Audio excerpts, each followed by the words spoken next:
My name's Paul Sinclair and I'd like to introduce you today to a series of videos highlighting my research into unexplained phenomena around East and North Yorkshire. If you like what you see, please subscribe to this YouTube channel or find our Truth Proof page on Facebook.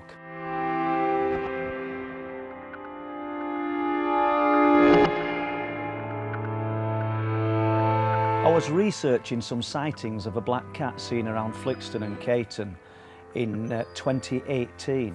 Speaking first-hand witnesses, numerous people had seen this black cat, so I've no need to say alleged. So I think we know it exists. Whether it exists in a paranormal sense or in a flesh and blood sense, I really don't know. I think it's probably the same cat that's been seen around Stakston and Fordon, which all these locations are very close. Unusual nature of this cat is that the people who've seen it describe it as looking unusually long, and that kind of surprises me. Obviously they're not native to UK, but they're talking about it looking elongated, longer than it should look. There's even a story from a guy at Grindale who's, I don't know whether he's in the book 3 or book 2, I think it's book 2, where he talks about seeing this while cycling home. He said, and it came straight over a hedge. He says, but the unusual thing was when it ran like a seal. And that was the best he could describe it. It didn't have seals, flippers, I was going to say legs then.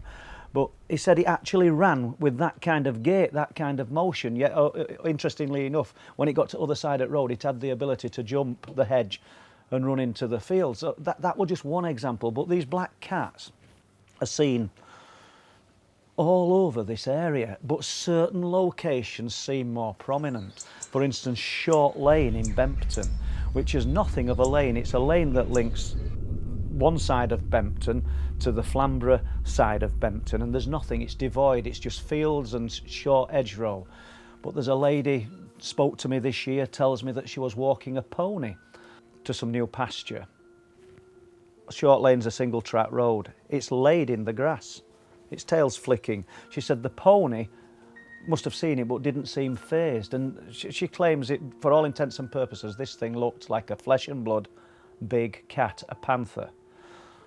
Short Lane, once again, we've got the accounts of the newspaper reports from the archives in, I think it was in 2006, large black cats being seen, and we've also got accompanying reports in subsequent weeks and months where it said hunt for the deer butcherers.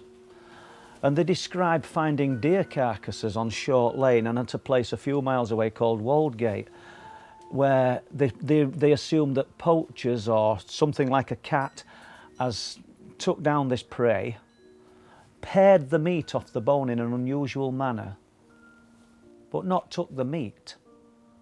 Now, to me, everything strikes as being a bit strange here. We're looking for the poachers, we're looking for hunt for the deer butcher as something that's took meat off the bone in an unusual manner, but not took the meat. We can rule out poachers straight away, I would have said, but with the rational thing to do, what we all do, is try and fit it into a box we can understand. Basically, even the suggestions seem more ridiculous than what they're suggesting, and the explanations they're trying to come up with are more ridiculous than the theory of a big cat taking this prey down. But what we've got to ask ourselves is why a lane such as this lane with no trees, no cover, just a little bit of hedgerow dotted about, keeps producing these sightings of big cats. And it's not just limited to black cats, it's limited to beige coloured cats as well, in particular Grindle. I spoke to 2 farmers who were cutting grass at the side of the road. I said, we've had some reports of big cats in the area. The farmer instantly said to me, my son's there. He looked like a cutting of his dad, the son, and the son would have been in his 20s. Claimed that he'd seen a large beige puma run into the corn, across the road and into the corn. Absolutely adamant it wasn't a fox. Yeah, I think we'd know a difference between a puma and a fox, but these things are being seen and reported.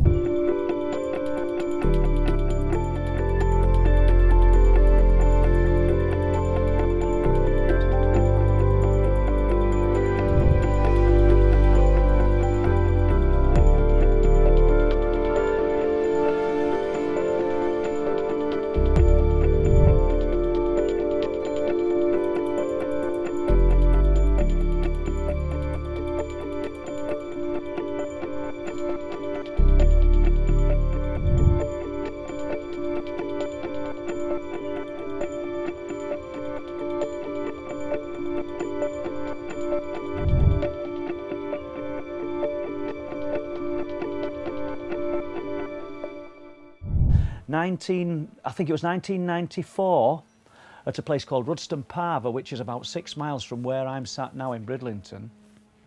21 armed police officers and helicopters from RAF Leckensfield, they were put into the air to search for a lion. This lion had been seen by numerous people. Now people might think, well, this is an apex predator. We're talking about a lion. It's not conceivable. But let's not lose track of the fact that they thought it was serious enough and deemed it serious enough to set 21 armed police officers searching for this animal. It was serious enough. This thing was seen. It was seen at Woldgate as well, another location where we've talked about the big cats previously. You know, so I think there's some truth to these cats, but I don't know whether we're seeing glimpses into another reality, because I think we'll all agree that if these things were on the loose, potentially they could take a small child. If we're talking about a lion, I mean, it'd take down a horse, it'd take down a cow. So I'm not sure of the mechanics of what's happening here. I totally 100% believe that this stuff's real, but it's the what is the real. It's too big a leap for some people to believe that these things are interdimensional, but that is the path that I'm sort of wanting to tread, because I can't think of any other way that these things are living and breathing in our sphere of existence. Another story that comes to mind whilst talking about the cat sightings in the 1990s is one that I found from the local paper, found in the microfilm archive, and I find it really interesting. And this is a guy who was working at the Malton Bacon factory, which probably would have been about 25 miles away, and he was travelling from Bridlington through Carnaby early in the morning to get to work, so it's dark. And he said he saw at the side of the road a rabbit, a dog and an animal he can't identify laid in order at the side of the road. And then a large black cat ran out from the hedgerow and hit the front of his car. I remember the car was an Austin Maestro, and I think it tore the front bit of valance or something off the front of the car, and there was a picture of him in the newspaper pointing to the car. So once again, we've got a guy who puts himself in the firing line of ridicule. But what I find interesting is the fact that before this event, as we want to call it, of the cat, we've got a rabbit, a dog and an animal he couldn't identify laid at the side of the road, and then this cat runs out.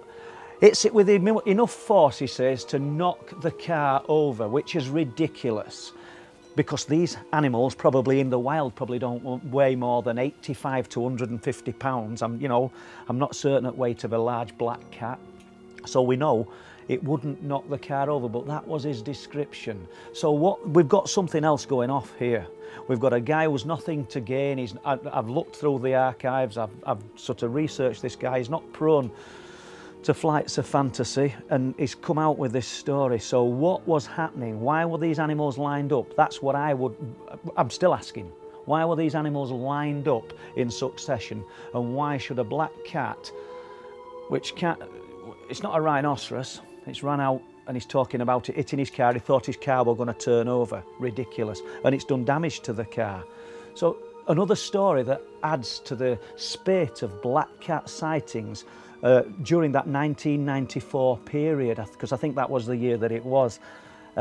We've definitely got something else going off on another level here. Difficult to understand, and I'm trying to get my head around it, so I'm sure that you as listeners find it equally difficult. But by relaying these stories and telling you what people are telling me, you're getting an idea of the complexity of what we're dealing with. This stuff's on another level. I might never get to the bottom of it. Please subscribe to this channel by clicking the icon.